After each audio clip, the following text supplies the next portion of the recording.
You bad boys. Shame, shame. How many of you knew you were doing something before it got pulled? You shameless people. Fair enough. It is an interesting thing, though. I mean, you talk about did you have a site pulled? There are lots of people who work in the affiliate space. I mean, Todd here did remarkably well in his old Black Hat days. Now he's whiter than snow. Until they all got pulled. Yeah, but I mean, if you're just working in the affiliate space and stuff like that, and there's no big brand to worry about, then you don't worry about putting your hand in the air and say, yeah, we got it pulled. And the following day, I had another network with another 1 million fake links up there, that kind of thing. But when you are a big brand and a recognized brand, then that's when you've got to be a bit more careful, I think. We are going to move to open questions in a moment. If you have a question, put up your hand and away you go. Matt McGowan, who's marketing for SES, has the microphone. And room monitor.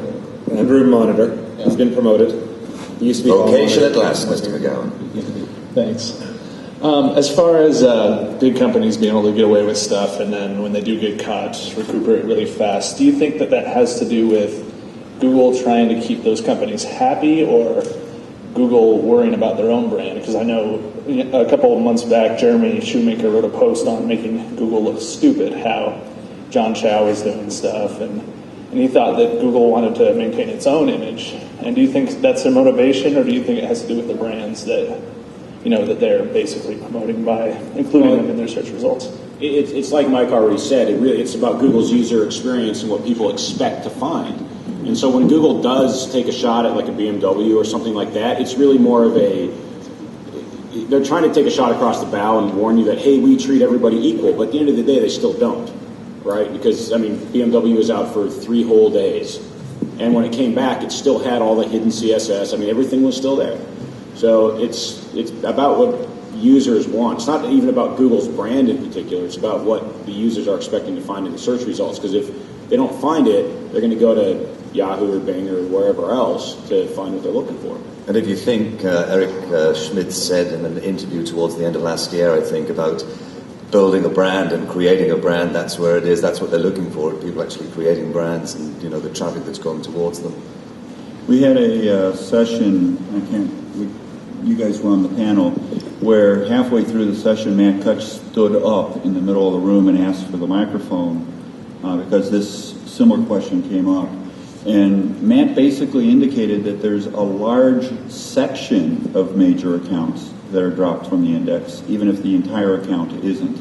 And it's very difficult to find out which ones are dropped or not dropped. There's no publicized list, but that his team doesn't really want to hurt the user experience, but they also don't want the spam in there when it shouldn't be there. So part of the penalty that Google can apply is partial blocking of large sites, even if not the entire site. Now, though, if you are a big brand, think about this for a second. BMW gets pulled for 3 days. Everybody writes about it. Everybody links to it. It's the biggest news in search at that point in time. BMW got itself about a gajillion brand new, awesome links from newspapers and all these great authority sites, and then they came back into the index in 3 days. So I'm not suggesting that you might want to risk it, but if you're a big enough brand, it might be a good way to get some links.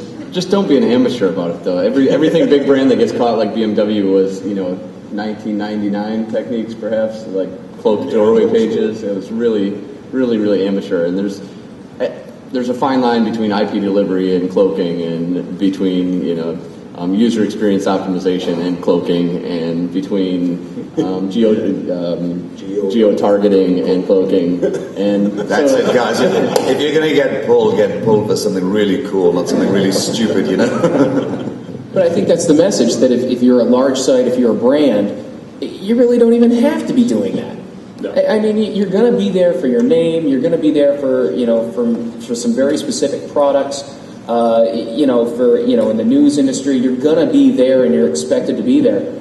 There's really no reason to go overboard with these. And traditionally, it's stupid, hidden text, hidden links, doorway pages. That you don't have to do that stuff. So really, it's kind of ironic that they get busted for doing things that they really didn't have to do in the first place. They'd have just, built the site correctly and had a clean architecture. would have been fine. Next question.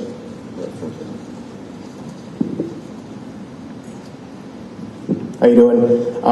I actually run the web operations for a BMW motorcycle dealership, and for years, if you did a search for BMW, we actually outranked the corporate sites, and it was shortly after we got a visit from their marketing people that they did that. So I would love to keep ranking above them. Well, you can come get my card later. It's easier for you to do that sometimes, actually. I mean, I work with these huge organizations enterprise-wide. That's kind of the space that I've been working in for a long time. And what Matt was just saying there is true. You know, when you're a big brand, you become a link magnet anyway. If you're doing good marketing and doing good PR, all of that kind of thing, you will get those links coming in. Being able to control those links, trying to find somebody in the organization that'll let you do that kind of work, that's the nightmare. So, you know, you're a lot more nimble. You can work on that link, work on links, getting those quality links in.